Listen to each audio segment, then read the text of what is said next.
Hello everyone, and welcome to your second royal reading of today, a Sunday here at MadWorldTarot. And the big story coming up socially is, of course, the Duke of Westminster's wedding. It's coming up on Friday. There are other very big stories going on in the world, but we're looking at that story today. And Harry's feelings about being left out by old friends, pretty much shunned, told you are not welcome. And interesting energy at the end of that reading. I got that maybe he would be welcomed back into that social circle at some stage. I got the Empress card, very powerful female energy. So I'm going to have a quick look, a little follow-up reading with the Guardian of the Night Tarot. We're going to look at this from the friends' perspective, how they feel about Harry right now, how they feel his marriage has affected him, influenced him. I want to know who this Empress is. Is it wives, girlfriends? What's going on there? Are they sympathetic towards him? If there was no Harry's wife, this one's wife, around, would they welcome him back? And it's all hypothetical. It's all tarot for fun and entertainment. It's all my opinion, speculation. I am just looking at energy here. And of course, disclaimer in the box below. But I want to know what's going on, because it was a really quite harrowing reading, even though he, in my opinion, does deserve to be shunned by his friends. He has behaved despicably also, in my opinion. I could really see how wretched he is and how puzzled he is, because he really has got no idea what he's done, unfortunately. So we're going to see how the friends feel about him, about his life partner, and whether there is some sympathy for him around in the female section of the friends, and whether there will be some sort of reconciliation or not. That's where we're heading today. I've said my little disclaimer. I haven't used these cards for a while, so we're just warming them up. And King of Wands was in the previous reading as well, so that's interesting. Kind of ties the two together, and the two are they do kind of belong to each other. And so let's see where we're heading with the friends. And the lonely has been. Six of Swords in reverse as our underlying energy. It's the overseas card, the traveling card, long distances, putting troubles behind you, putting distance between you and your troubles, because the card is in reverse, not really being that successful in putting distance between yourself and your troubles, but also maybe wanting to come back. And that's really coming through very loudly in that Six of Swords for me, that he wants to come back, go back to Britain, to the old friends, the life he knew and didn't appreciate, apparently, and was quite happy to leave behind and say terrible things and shun everyone and cut everyone off and ghost everyone and disappear. Interesting energy situation for the has-been. From his friend's point of view, we've got the Ten of Cups in reverse. This is great woe. This is losing those friends, those happy times. And they all feel it, because we really are reading from the friend's point of view, that they are hurt by this as well. It's not something that they've been able to just put behind them and sail on from. Six of Swords in reverse, Ten of Cups in reverse, hurts them just as much as it hurts Harry. That they've lost contact with him. There was genuine affection for him. He was very important in their group. Ten of Cups is a group of people, normally a family, but it can be a group of friends, and who feeling the loss of it, that happy group that was together for a long time. Ten of Cups gone, and there's a hole left there. It has been shaped hole in that group of friends. So how do they feel about Harry right now? What do they think of him right now? Ten of Pentacles in reverse. Wow, we're getting real ending energy here. Tens are the end, and it's over and it's done. Ten of Pentacles is, of course, the royal family, is forever energy. It goes on through the generations. You're solid, you're good forever. So good with the royal family forever. Well, you really landed with your you-know-what in the butter. With all that money, all that opportunity, everything amazing. And you threw it away. Ten of Pentacles in reverse. You threw us away as well. Left all that energy behind, all that potential behind. The busy bees, they're busy with their pentacles, chasing money, because the Ten of Pentacles is all about the big payday, and in reverse, being obsessed with the big payday but not making it. They're looking at him and thinking, you did all of that, you left all of us behind, you betrayed your family, and off you went, your country, off you went, all for this big payday, chasing the mighty dollar. And you threw this heritage away,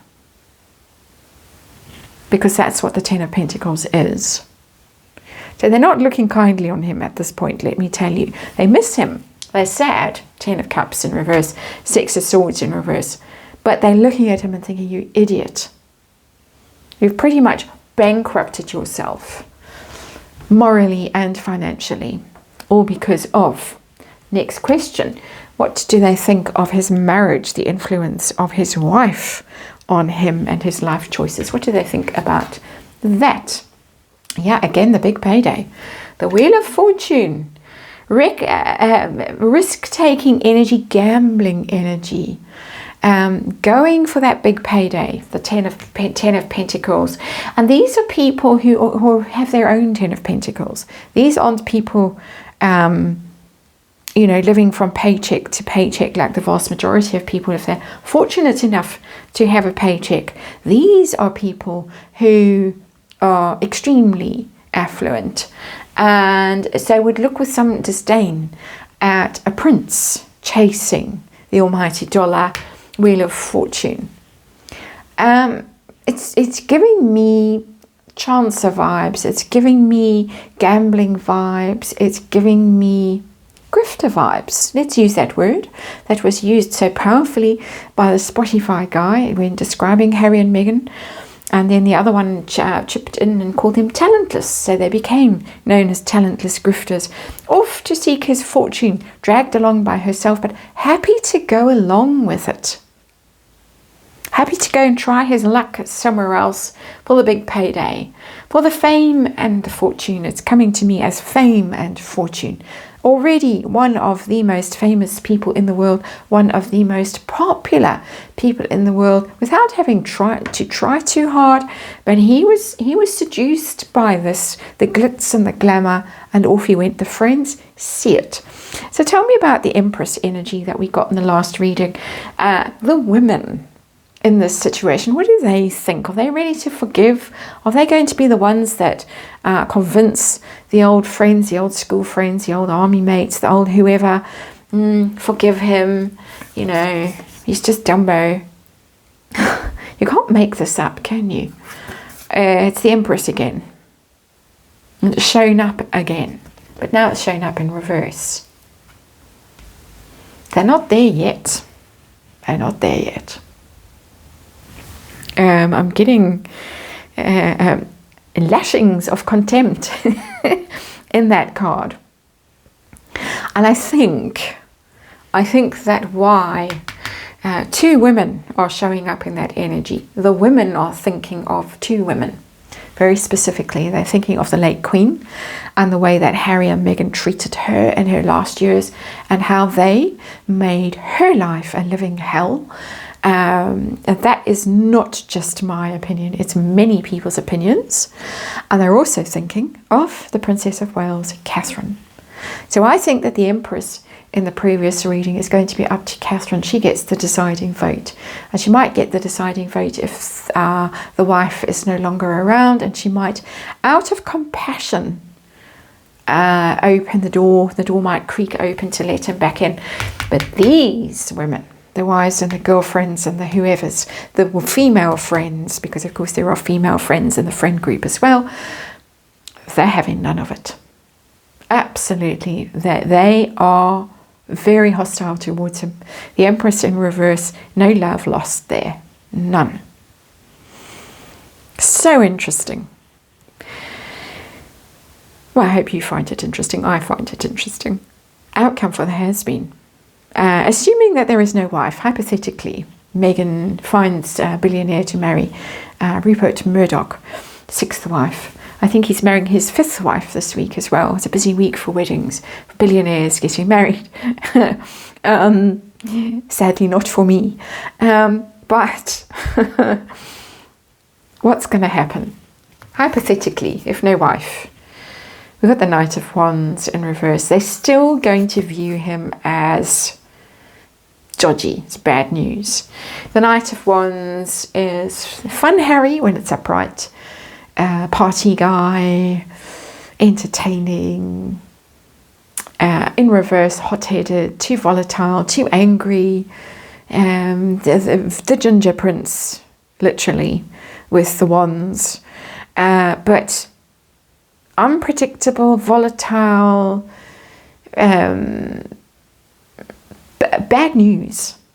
The Knight of Wands is somebody who shows up. He's the kind of guy, the single guy in the friend group that shows up and drags everyone else out. They're, you know, way too old to be doing the kind of partying that the Knight of Wands still wants to do, and he causes trouble and then he disappears again, and everyone's like, oh, thank goodness he's gone and we can get on with our lives. And then 6 months later or a year later, back he comes for another round, and everyone, oh no. There's that energy. So it's not going to go well for Harry. They see what happened here with the Ten of Pentacles and the reverse and the Wheel of Fortune. The women are very opposed to him. And ultimately he's staying in that kind of dangerous, volatile, immature energy that the Knight of Wands in reverse has, where he's really stuck in a certain mindset, in a certain kind of teenage mindset. And he was fun Harry then. Ten of Cups in reverse. They miss those days, but they've all moved on. They've matured, married, kids, you know, settling into their 40s. And he's still teenage Harry. That's my opinion. Anyway, that's the reading. And thank you for watching. I'll see you again tomorrow.